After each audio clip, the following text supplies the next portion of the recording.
Nagaan isiniif haa ta'u kabajamoo jaalatamuu kan taatanii Eelsaatu jalatti kan argamtan hiriyoota koo akkam jirtu nagaa keessanii. Egaa arras immoo viidiyoo kan biraa qabadhee isiniif deebi'een jira.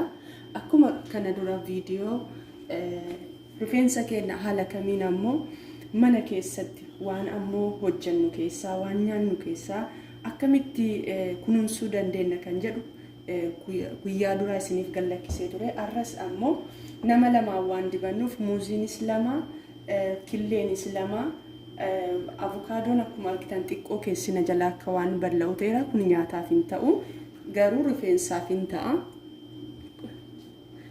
Rifeensaaf naaf ta'a. Kanaaf haala itti hojjedhu inni biroo ammoo iddoo kanatti kan hin jirre booda isinitti mul'isa. Coconut oil qaba. Coconutis itti dabala dhumarratti jechoo amma kanneen sadiin walitti mix godheetini rifeensa keenya caccabuurraa rifeensa keenya waan biraa fayyadamu yookiin ammoo otoo rifeensa qabnu rifeensa waaqayyo nuuf kenne kunuunsuu dhabiitii irraan kan ta'e yookiin ammoo tokkoon keenya ammoo kunuunsuu qofa otoo hin taane haalli nu mijachuu dhabee arraan hojiirraan haalli waan nu mijanneefi rifeensi keenya nu jalaa miidhameetini nu jalaa ammoo caccabuun qabu. Akkuma isin kana dura isin himee avokaadoo kana waan lamaaf fayyadama, amma rifeensaaf fayyadamaatiin jira. Isa kana irraa kun hamma xiqqoo kana hambiseetini fuula kootiif fayyadama. Hamma xiqqoo maankaa godhakkaa kana nama lama waan ibsannuuf nu ga'a. Maankaa kana tokko yoo hambisee hammi kuni nu lamaaniif hin ga'a jechoo. Egaa waan ormaa fayyadamuu irraa wama keenya qaqqabneetini tolshinee isatu nutti bareeda ka Rabbi nuuf kenne. Egaa bifuma argitaniini muuza kiyyallee muuza lamaan fayyadama.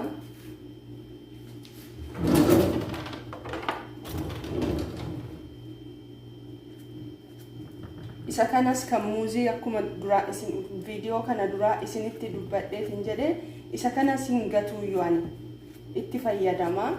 Isa kana fuula keessaniif isa keessaa kana fuula keessan harka keessan kana akkasitti yoo riddaniitiin jettanii harka keessan isa ammoo hojiidhaan kilorooksii wanti garaagaraa isin jalaa balleesseetiin jedhe isiniif sirreessa yookiin isiniif qajeelcha. Egaa itti fayyadamaa sumaanii isiniin jechuun barbaada. Egaa kunoo bifuma argitan kanaani muuza kiyyas itti buusaatiin jira. Egaa nama lamaan waan fayyadamnuuf killee immoo booddee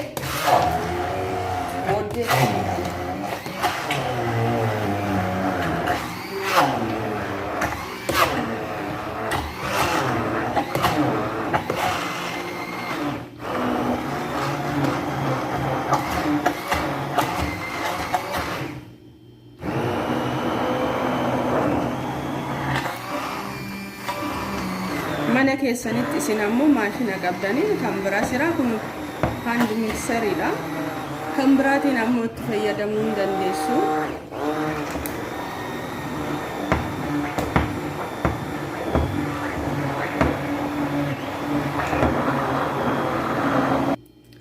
Tole egaa kun akkuma argitanii kun sirriitti daakeetiin jira.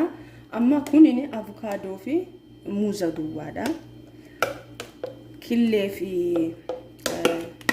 coconut ammoo boodatti buusaa maaliif killeen wajjin ammoo daakuun kireemii ta'anninu. Lammaffaa immoo yeroo san yoo ibsachuuf sa'aatii sanitti itti goon irra gaariidha. Killee ammoo haalli itti fayyadamu anini egaa hundinuu akka rifeensi isaa jaallatutti fayyadama. Ani immoo akka itti fayyadamu egaa kun bifuma argitan kanaani hojjedheetiin jira. Killee kana isa ammoo gubbaa adii keessaan jisseetini askwaalii keessaa yookiin boora keessaa duwwaa fayyadama. Lachuun fayyadamuyyuu inni adiin gubbaa sun immoo mataa koo xiqqoo waan goggosaatiin jiruu fi sababa kanaaf isa keessaa duwwaa fayyadama. Isa ammoo adii sana ammoo fuula keessaniif fayyadamuu hin dandeessan jedhanii yeroo yeroon fayyadama. Fakkeenyaaf xiqqoo loomii xabitti gootanii kaataniitiin isa wajjin ammoo ibsattanii daqiiqaa 15 haga daqiiqaa 20 turtanii kaatanii dhiqachuu hin dandeessanii fuula keessaniif gaariidha. An akkasitti fayyadama waan ta'eef egaa isinis ammoo karaa saniin akka itti fayyadamtan waa lamaa fi jissuurra waa lamaa fayyadamuun gaariidha jedheetinii yaada. Inni kun akkuma isinitti dubbadhe avukaadoo kana. Avukaadoon baay'ee gogaa keenya ka fuulaatiif baay'ee dhugumaan murteessaadha.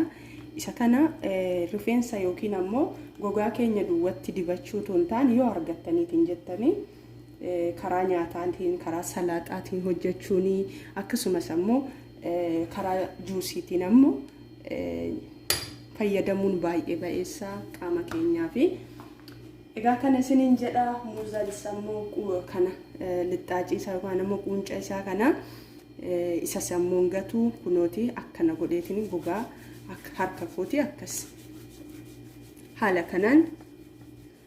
kanaan ibsattu.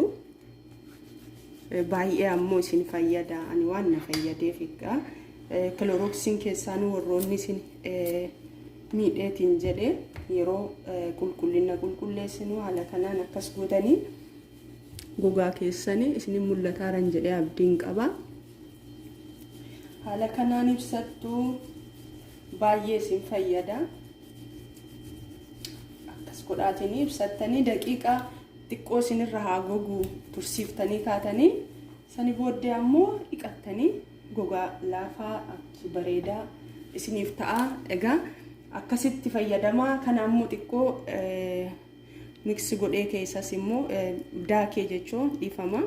Daakeetiin isas kana fuula keenyaaf fayyadamna. Baay'ee gaariidha yoo argattanii yeroo hojjaniitiin manatti nigdii maatiin bira jirtan yoo hojjetan isa gogaa kanarra hafee ammoo xiqqoo tana jettaniin tuffatina xiqqooma tana isin fayyada. Isa kana fudhataatiin fuula keessaniif yoo argattan torbaan gizee lamas gizee sadis yoo dibatta waan hamaan qabu. Kireema garagaraa fayyadamuu irra kireema amma faarmaasii dhaqnee birrii meeqaan bikneetiin fuula keenya nu laaffisaa, fuula keenya maannuu godhaa, fuula keenya maannuu godhaa maxxaksii jedhanii kaaqan.